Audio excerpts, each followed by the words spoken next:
윤석열 정부의 첫 국방백서가 오늘 발간됐습니다. 이번 국방백서에는 북한 정권과 북한군은 우리의 적이라는 표현이 6년 만에 다시 등장했습니다.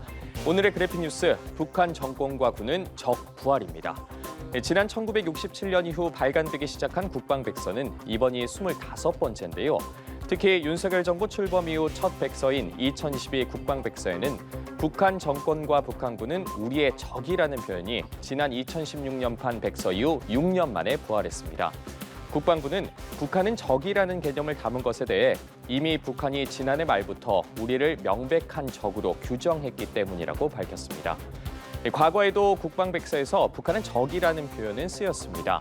1995년 국방백서에서 주적 표현이 처음 나온 뒤 참여정부 시절인 2004년 직접적 군사 위협 등으로 대체됐는데요. 이후 이명박 정부 들어 2010년 북한 정권과 북한군은 적이라 부활됐다가 2018년 문재인 정부에서 사라진 바 있습니다. 특히 이번 국방백서에는 윤 정부 들어 강조해온 한국형 삼축체계와 관련된 내용이 지난 2020 백서의 10배 분량에 달하는 5장에 걸쳐 상세히 쓰였습니다.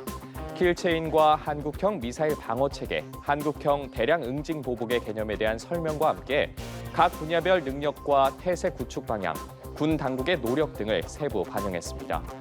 또한 일본에 대한 표기도 바뀌었는데요.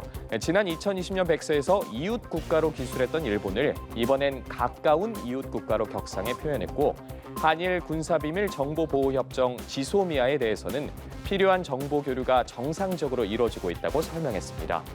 이 같은 내용이 담긴 새로운 백서는 오늘 오후 국방부 홈페이지에 게재되고 다음 달 초 주요 기관의 인쇄본이 배포될 예정입니다. 지금까지 그래픽 뉴스였습니다.